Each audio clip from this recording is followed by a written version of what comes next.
皆さんこんにちは、たびくるです。いつも動画をご覧いただきありがとうございます。今回は宮城県沢音温泉沢音内海をご紹介します。沢音温泉は宮城県のほぼ中央、仙台市に近い利府町にありながら、知る人の少ない秘湯ともいえる温泉で、1200年以上の歴史を誇る霊光泉の名湯です。沢音内海は沢音温泉を自家源泉とする一軒宿で、1日わずか3組、目の前で館主が振る舞う懐石料理里山春味の世界が自慢のプライベート感抜群の料理宿です。この動画では宿の歴史と概要、お部屋、お風呂、マリアージュプランの夕食と朝食まで沢音内海の魅力をプレレビューします。見どころたっぷりの動画となっていますので、ぜひじっくりとご覧ください。沢音内海に到着しました。宿の歴史と概要をご紹介します。宮城の利府町、沢や畑や田園など里山の風景に囲まれた自然豊かな山間部に沢音内海はあります。沢音温泉の始まりは約1200年前の平安時代初期、征夷大将軍坂上田村麻呂が足を洗ったところ傷が癒えたことに由来するとされています。約170年前の安政年間からは内海家が代々の当主となり、現在の当主内海貴文氏は9代目。沢音の名称は坂上田村麻呂の側室悪玉姫が沢で仕事に仕えていたことに由来するとされ、地名の明神沢はこの地に湧き出る霊泉に由来するとされています。こちらの沢音の碑は、世の中で子供に勝る宝物はないとの思いが読まれており、9代目が数年前に建立したものです。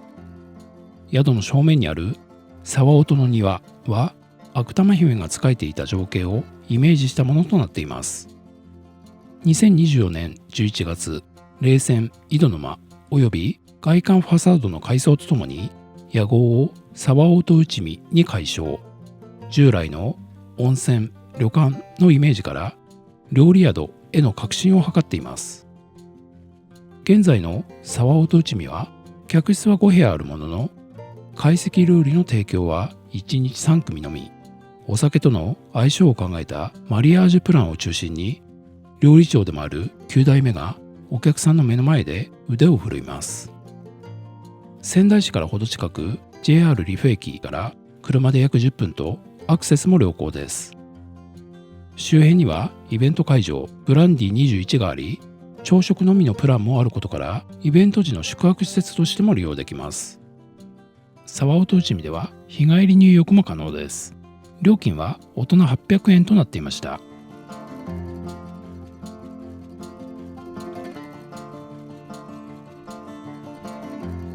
大きな家紋のある立派な門構えの玄関から館内に入ってみましょう。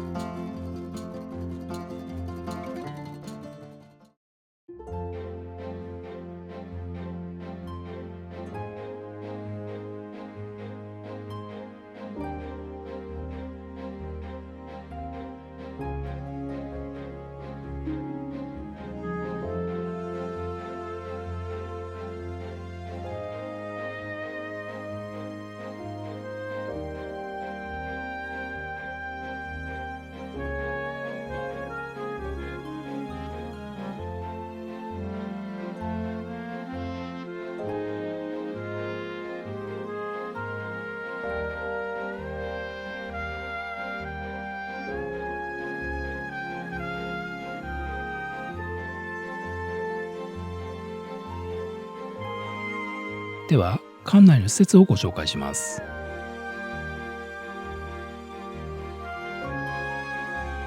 廊下の一番奥には大浴場があります。大浴場についてはこの後たっぷりとご紹介しますよ。さあ、廊下の途中にはラウンジ沢音、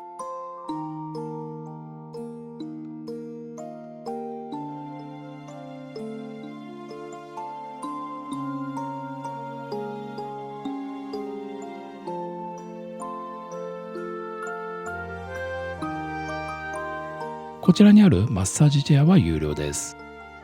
龍神水というお水がありました。沢音内海で実際にお料理なんかに使っている湧き水が飲めるんですね。こちらは霊泉井戸の間。源泉の井戸や龍神様が飾られていました。宝珠を携えて天から降りてくる降臨龍と、もう一方には天正龍があり、迫力がありますよね。実際に井戸のある部分も見ることもできました。こちらのフィリップ・スタルクさんの手になる蛇口からは実際に龍神水を飲むことができます。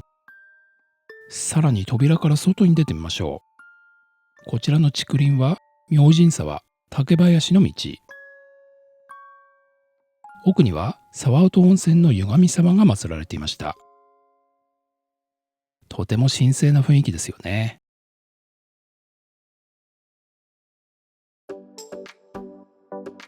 さて、途中で館内の説明をしてもらいながら、ギャラリーのような廊下を通って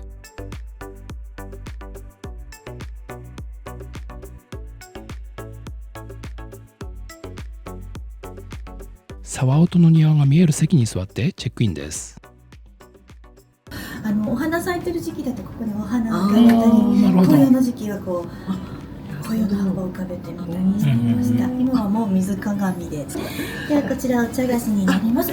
白い方が利府町産の無農薬の青しそ、茶色い方は里山のくるみを使いました長寿楽と申します。どちらも宮城県産のもち米、宮古金餅のもち米の粉を使いました。おひなし落雁となっております。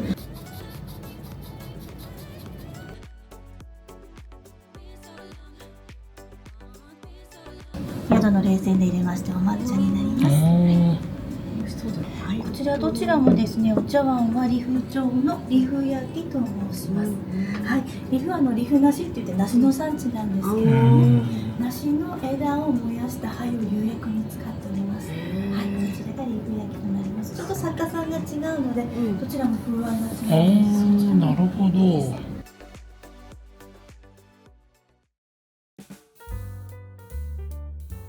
お部屋をご紹介する前に、沢音内海の客室について解説をします。お部屋はいずれも2階にあります。エレベーターはありません。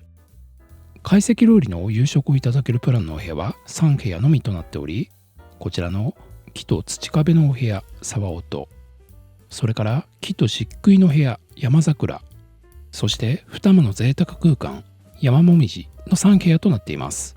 それぞれのお部屋でプランは基本の懐石プラン、お料理がグレードアップした特別懐石プラン、ケーキとスパークリングワイン付きのアニバーサリープラン、そしてその日のお料理に合わせて9代目がドリンクをセレクトしてくれるマリアージュプランがあります。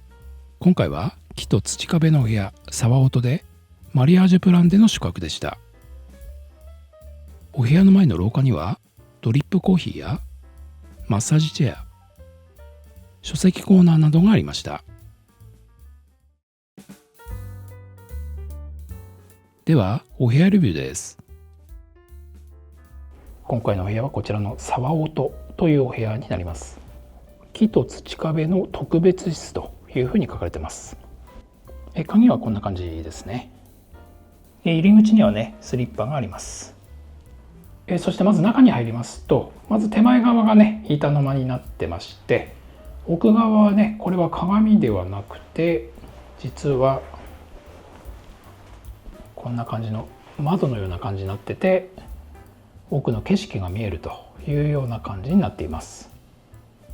そしてこちらにはトイレがありますけども、トイレはこんな感じのね一般的なウォッシュレット付きのトイレとなっています。さあ、そしてこちらが沢音のお部屋になります。手前側がねリビングに相当するお部屋で、奥の方にはベッドスペースがありますけども、ちょっとまずね奥の方まで行ってみます。まずお部屋からの景色ですけども、こちらはね2階ではありますけども結構いい景色見えてますよね。手前側にはこんな感じのお庭がありまして、駐車場はあるんですけども、駐車場の手前側さらにねこんな感じで小川とか、それからもみじとかねさらに奥の方には竹なんかも植えられていて、沢音の庭という庭になっています。秋にはね、紅葉なんかがかなり見事みたいですよ。こちらのカウンターのね、木は樹齢500年のね一枚板の杉が使われているということで、とてもいい感じのテーブルになってますよね。シモンズベッドが2つありまして、床は木製なんですけども、奥の方には土壁のね壁があって、全体の雰囲気おしゃれですよね。あとはね、ここのカウンターの部分、ここもねこう土壁で仕切りがあって、ちょっと落ち着く感じの見た目になってますよね。クローゼット側のこの壁もね、木とね、それから土壁の感じ、とてもおしゃれな感じになっています。クローゼット、ここに浴衣類、あ、サメはあんの？これ。あ、本これ当だ。嬉しいサな。メがありました。で、こっちが羽織とうん。あと床もか。床がありますね。うんで、バスタオル。これは何？これ浴衣？浴衣だね。なんか2種類あるね。浴衣もちょっとなんかほらおしゃれな感じだよ、ほら。素敵これはだね。多分こっちが女性かな、うんこっちが男性かな、そういう感じがするそういう感じね。にセットされてます。サムエを着てみました。こういう感じ。ボタンでこう締められて、すごく着心地いいです。そうね。うん。すごくいいです。こういう感じで。あと浴衣もあるんでね。ご飯の時は浴衣を着ていきます。ちゃんとオリジナルのタオルです。やっぱりちゃんと書いてますね。うん。内見旅館な入りのタオルと、それから歯ブラシですね。とこちらにはグラスですね。ワイングラスと普通のグラスがあって、下にはねお茶のセットがありますね。開けてみます。あ、お、ペリエが入ってますね。ビールが入ってるじゃないですか。本当だ。ビールとハイボール。入ってますね。飲み物は無料です。嬉しいね。サービス来ましたよ。ね、いただけますね。アイスとかも買って入れられるね。冷凍庫だ。そしてこちらがねリビングに相当するスペースになりますけども、真ん中が畳、4畳半の畳になってまして、周りがこんな感じで木材で囲われているということになっています。低めの椅子とテーブルと、それからテレビが置かれてますね。こちらはね広縁のようなそんな感じになってまして、テーブルとチェアが置かれてます。こちらはね木と土壁のお部屋というだけあって、この全体にね使われている木材と、それから周りを囲んでいる、あとはこの仕切りにあるような土壁の全体の調和といいますかね、デザインが非常に素晴らしいお部屋になっています。ドライヤーと、これは何でしょうか？これはミルクローションとか、メイク落としもあるし、洗顔フォームもあるし、でブランドがこれがすごいちっちゃく書いてますけど、マーガレット・ジョセフィンっていうブランドですね。あとはソープ類ですね。お部屋で Wi-Fi が利用できます。通信速度はかなり速いですね。あと携帯の電波もね問題なくつながります。はい、こちらが大浴場ということになりますけども、今の時間はね、奥の岩風呂が女湯、そして手前側のヒノキ風呂が男湯ということになっています。時間によって男女入れ替わりますので、昨日の夜は反対になっていました。ではまずはね、こちらの岩風呂の方からご紹介します。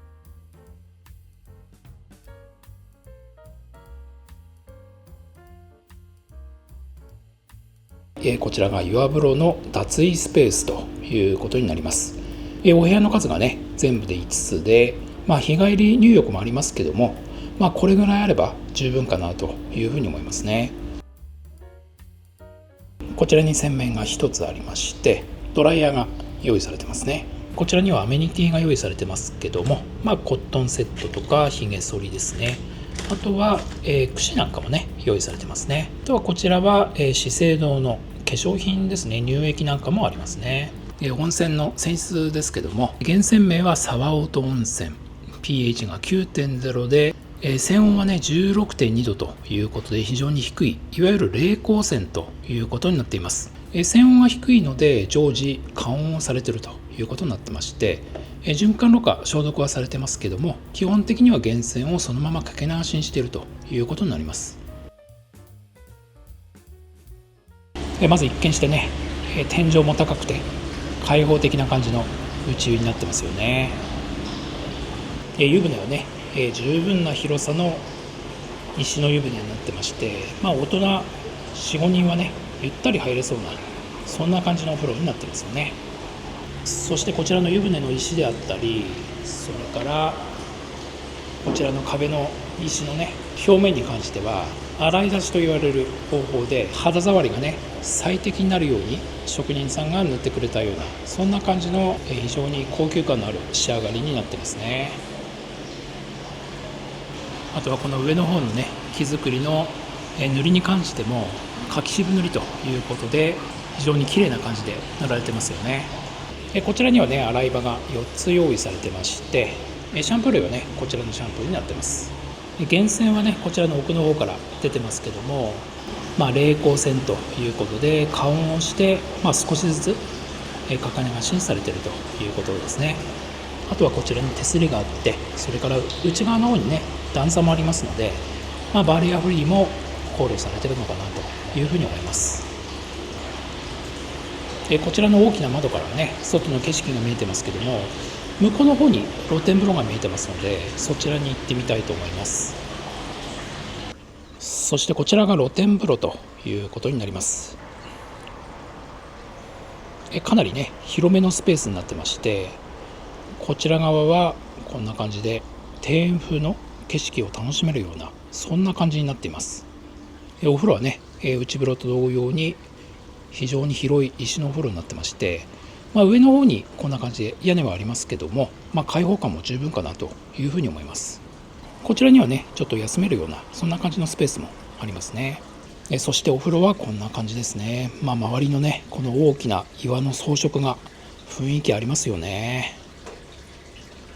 そしてやはりねこちらの石も表面がこんな感じで洗い出しと言われるような工法になってまして、非常に触り心地のいい石ということになってます。源泉はこちらからかけ流しということになってます。全体の雰囲気、本当に素晴らしい露天風呂になっています。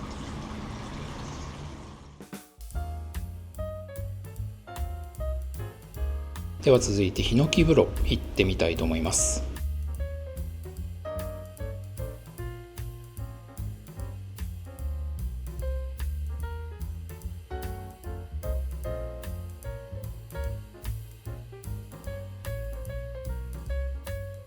こちらがもう一つのお風呂の内湯ということになります。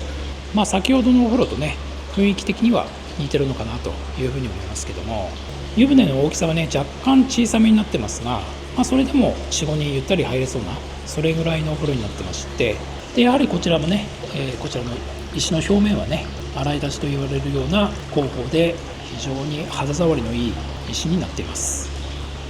手すりとね、それから内側に段差があってバリアフリーが配慮されているということになりますね。源泉はこちらから少しずつかけ流しになっています。でこちらのお風呂も洗い場が4つありますね。ではこちらから露天風呂に行ってみます。さあこちらが露天風呂のヒノキ風呂ということになります。他のね石のお風呂とはやはりだいぶ雰囲気が違いますよね。こんな感じで屋根はかかってますけども、奥の方はねしっかりと外に開放されてまして、開放感も十分あるのかなというふうに思います。湯船はこんな感じの、総ヒノキですよね。もう下の方まで完全にヒノキで作られたかなり大型の湯船になってまして、雰囲気素晴らしいですよね。そしてこちらもやはりしっかりとねこういった手すりであったりとか、あと内側にも段差がありまして、階段状になっててお風呂に入れやすいのかなというふうに思います。こんな感じで周囲にはね大きめの岩も置かれてて、これもなかなか雰囲気を出してますよね。であとはねこちらには竹が置かれてまして、手前にはちょっと休めるようなベンチも置かれてます。こちらは結構な量でねかけ流しをされているということになってますね。ではではリニューアルどうです浴衣か？に着替えました。夜ご飯を食べに行くので、浴衣に着替えました。なんかすごくデザインいいよね。デザインいいね、素敵です。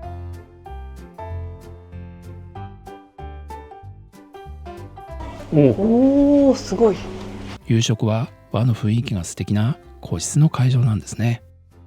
お部屋の畳は本井草、床にはお部屋と同様南三陸の無垢の杉材、襖は手すき和紙による8枚重ねの太鼓張り。設計の段階から9代目が関わったこだわりの天然素材が使用されています。テーブルは足に優しい畳の上のテーブル席になっていました。ドリンクメニューはありますが、今回はマリアージュプランですので全てお任せにしました。テーブルの上には木曽の名工大倉達夫氏の手になるお盆のみ。この後料理宿沢尾と内海の素晴らしいお料理の数々をご紹介してまいりますので、ぜひご覧ください。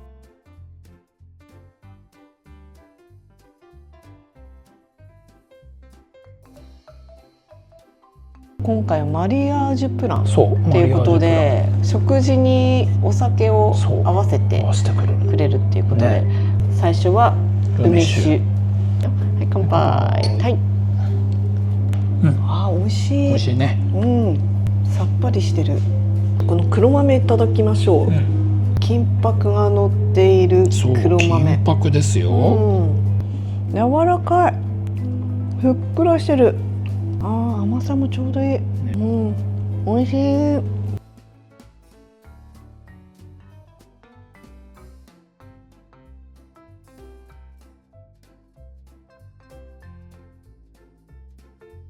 この日本酒いただきますね。おお、これはいい。癖がなくて、やっぱりね、日本酒はやっぱ癖があるもんだと思ってるから、こういうのいいね。そうだね、癖ないね。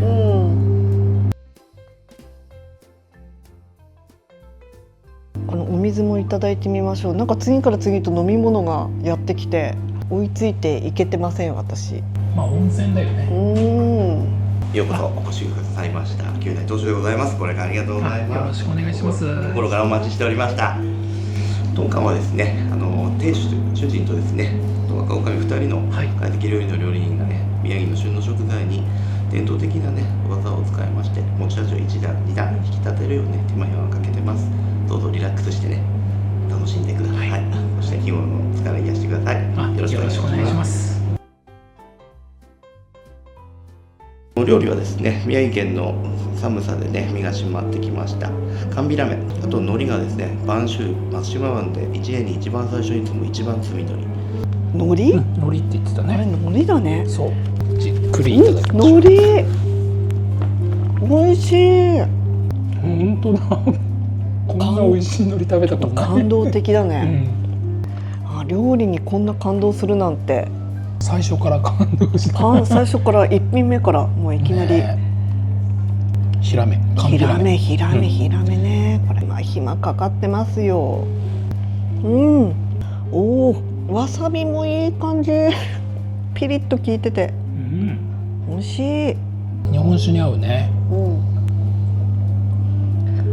知らないうちに酔っ払っちゃいそう。本当に。タレがすごくちょうどいい。そう。味付けがいいよね。味付けがいいね。タレのね。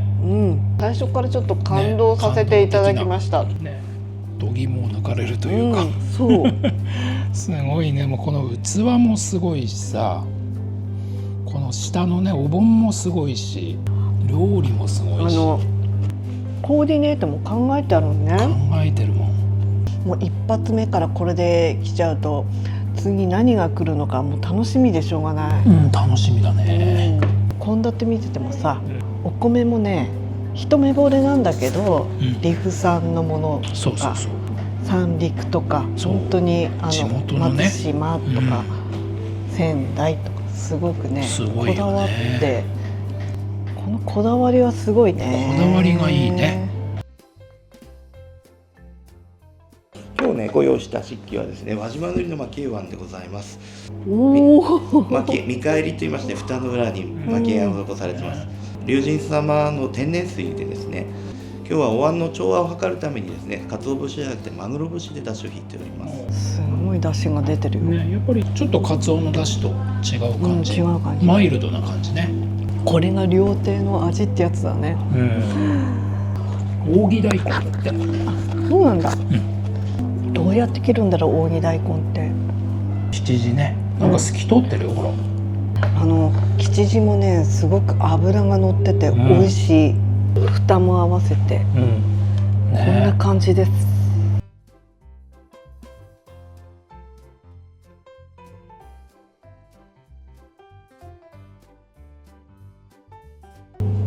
じゃあまた乾杯。あ、これまたちょっと甘みがある。ちょっと甘い感じだね。でも美味しいね。美味しいね。いい味だ。近海のスミイカ、最高級のイカです。手前がですね、南三陸のカツダコ、あと閖上港のカツホッキ、金華山沖のね、金華サバ。ちょっとこう絞ってで塩でそう、いただきます。塩でって言ってたね。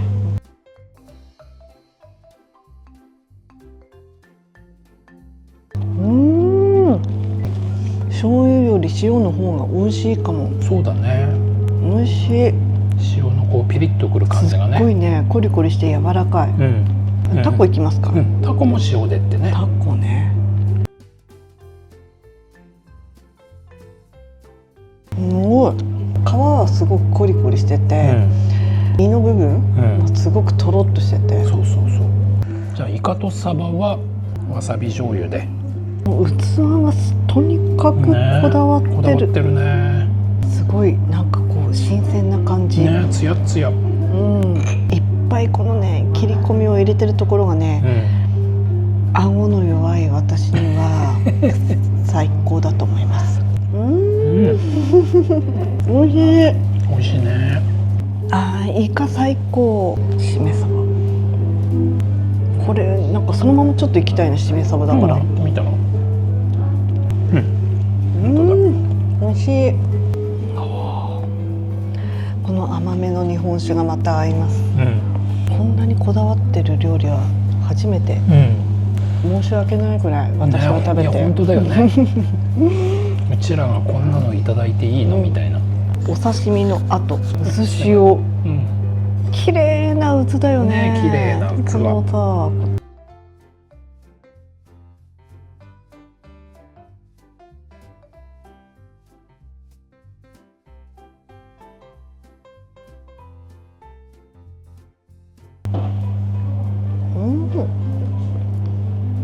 これはまたあっさり系の。あっさり系のね。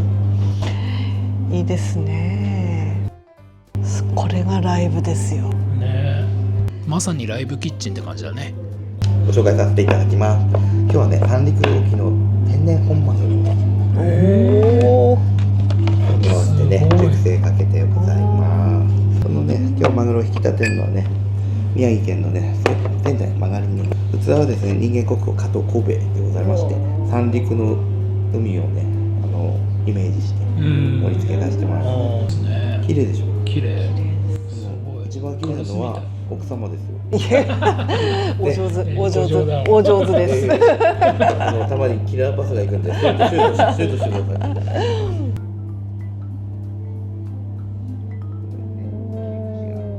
もう一度聞きます。マグロ好きですか？好きです。じゃあ一切れサービスします。料理が思いやりっていうね、亭主が客人に心尽くし、で客人の心と心が和み合う世界を作ると。それをこの料理宿の個室で具現化しているのがサワーとチビのコンテンツでございま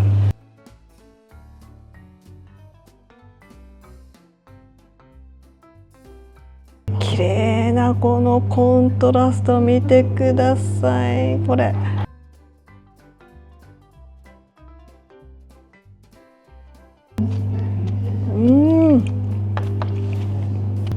美味しい。このね、ネギもシャキシャキ。本当だ。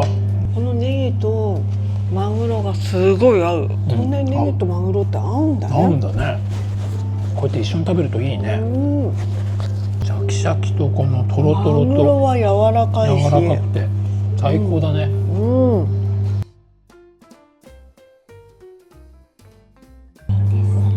色もなんかちょっとこう白ワインにしてはちょっと濁ってる感じ。濁ってるね。あ、匂いすごいね。そう、香りがね、いい匂い。ふわっとこうブドウの香りがね。ぶどうの味が結構するね。確かに皮をこう使ってる感じがする、なんとなく。ちょっと渋みみたいな。そう。美味しいです。お願いします。お待たせしました。すごいのが。今日はですね、金華山沖の寒ザワラですね。産卵前にも餌食べてる秋から冬が一番みんな美味しいベストシーズン旬でございます。あしらいはですね、白菜、仙台白菜のね、白菜せんべい30分ぐらいね、炭火の遠火で炙って焼いております。こうゆっくりね、水分飛ばしてあげることでね、素地持ち味ね、えのきせんべい生芋のぬかごになります。はい。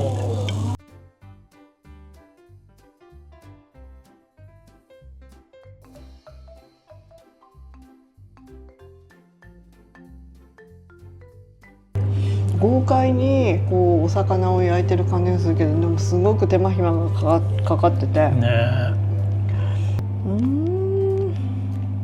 ふっくらしてる。美味しい。美味しいね。そう、塩加減がちょうどよくて、そうちょうどいいの。そんなに強くなくて。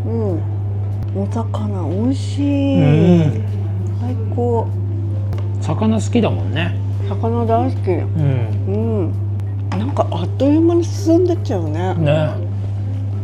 マリアージュプラン最高です。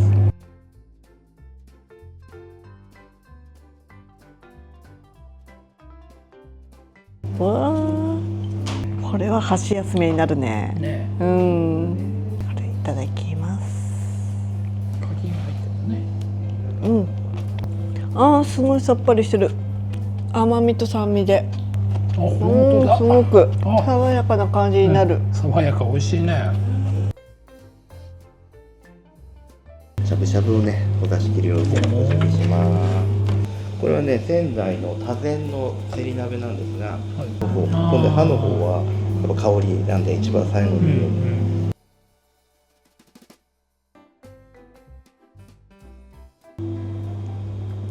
入ってきました。ありがとうございます。嬉しい。嬉しい。牡蠣ですよ。チリ蒸しっていうことで、今回はこの牡蠣。やっぱりこの牡蠣からいくよね。そうだね。牡蠣はもうめちゃくちゃ大好きなんですね。そうね。おいしい。一口でいっちゃいました。めちゃくちゃうまい。プリプリです。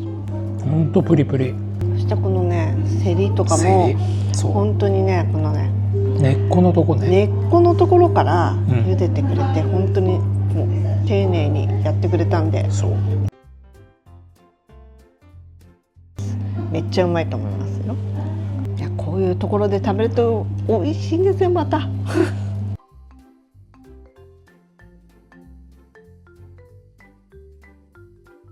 この色見て。ね、いい色。真っ赤じゃないよ。ね。褐色みたいな感じ。ちょっと濁っててね。さっきの白ワインとこう似たような感じ。こうすごく風味がすごい強い感じの。肉料理がこれから来るので、ロゼを合わせてくれてると。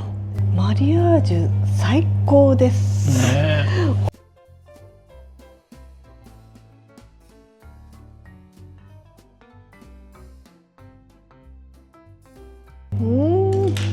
美味しい。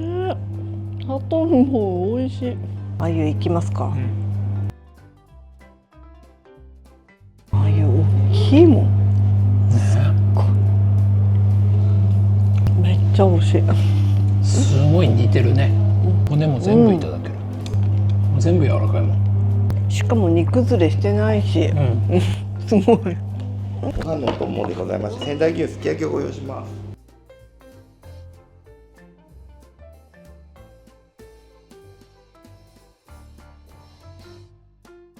地元の浦賀市のですね、大吟醸を使った牡蠣の酒粕チリご用意します。それでは竿と内海の主役ご紹介させてもらいます。こちら利府町の源流米と申します。火が入った瞬間、炊きたての中でも煮え花という瞬間です。今日はね、ゆり根ご飯でございます。後山のね、贅沢で鍋肌をよそいます。これがね、一番戻りがいいですね。乾物なんで、これが一文字ご飯と申しますね。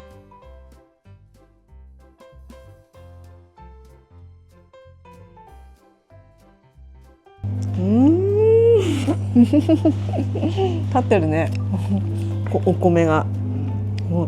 美味しい。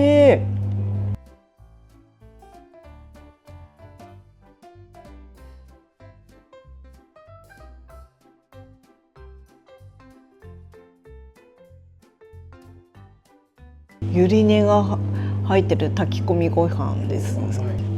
これとすき焼きですよ。もうたまんないわ。最後締めはすき焼きですよね。ゆり根のご飯美味しい。甘いよね。甘い。炊きたてのご飯とまたちょっと違うって言ってこれ確かにちょっと水分が抜けた感じで。そうだね。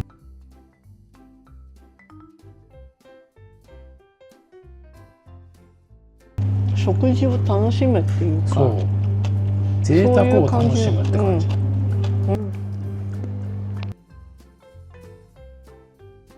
日は杏仁豆腐の上にキウイフルーツと柚子のソースが乗ってます。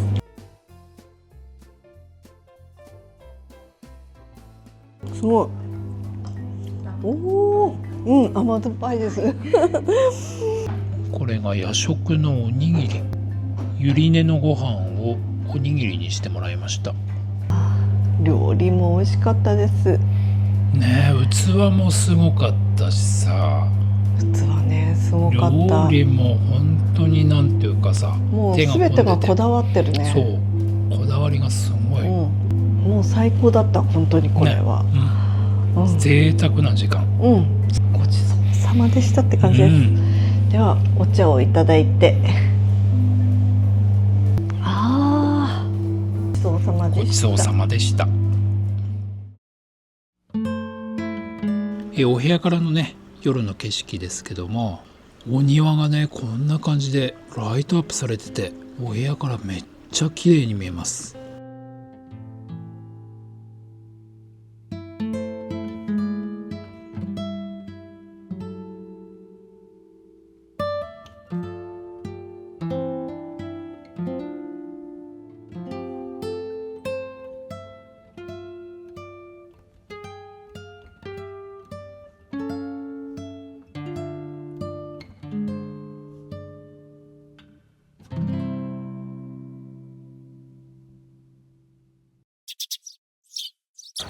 お部屋からの朝の景色です。まだ朝日はね昇ってないんですけども、向こうの方が朝焼けになってとても綺麗ですよね。で向こうの方にはねグランディ21というイベント会場があるんですけども、昨日はコンサートがあったみたいで朝食のみのプランというのを利用した人もいたみたいです。昨日の夜のね食事は素晴らしかったので、今日の朝食も楽しみです。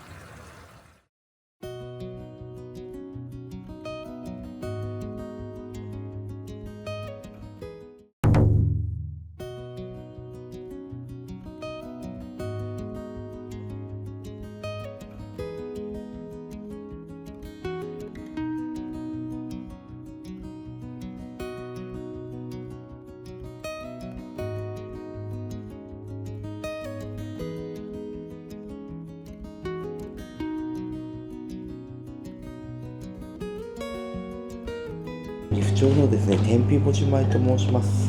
煮え花でございます。よそいますのでね。ほかほか、そこに伝わってくる。い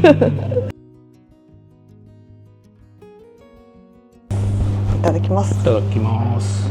ご飯やっぱご飯ちょっとご飯から先に、最初のね昨日ね煮えばなっ食べみくださいてね、本当に出来たてのまだ蒸らしてない状態の、そう甘いそうやっぱ甘いんだよね、美味しい。ご飯大好きなんだよね。そうそう美味しい。やっぱこの煮えばなっていうのはなんかこう独特のさ、新鮮な感じというかね、色もなんか透き通ってるし、おかずラインナップとかイワシの自家製の干物とか書いてある、あ、そうだね。あーうまっ。結構脂乗ってるね、このイワシもね、里山の味噌汁、美味しい。大根とひき肉と糸こんにゃく、そうね、しっかり味が染みてそうだよ、ね、美味しそう、ひき肉のとの相性がバッチリ。この糸こんにゃくにひき肉が絡まって一緒に食べられるよね。自家製クレソン、この塩と一緒に、ちょっと手でやっちゃいますよ。またこの塩もまた粗塩、綺麗な粗塩です、取れたてでしょ多分これ、自家製だからね、シャキシャキ、いいね、塩かけて食べるの。本当だ、シャキシャキだ。ごま油と塩、下に豆腐が入ってんだ、これもまたこの豆腐も手作りっぽい感じの、ちゃんとかまぼこもあります。熱いかまぼこだね。これはみずみずしいかまぼこですね。噛むとじゅわっとね、本当だ、する感じの。水分含んでんね。そう。松島で採れた茎わかめ。茎わかめこんな細かくなるんだね。コリコリ。これ煮物だね。なんか朝から体に良さそうなものいっぱい。いっぱいだね。これは含め煮だね。いろいろ入ってんだ。たらこまでついてますよ。そそして卵もあるんだよ。どのようにして食べたらいいでしょう。大盛りで1杯ずつ食べたらもう大変だよね。順番も考えないと。そう。青色の卵、幸せを呼ぶ卵。ちゃんと説明がね、書いてるね。これを食べたら幸せきちゃうかな。いい音してますよ。綺麗。豆乳。これまた贅沢ですよ。感じです。すごいです。今だからこうやって持ってるけど、本当は書き込んで食べたい。おいしい。濃厚です。黄身最高。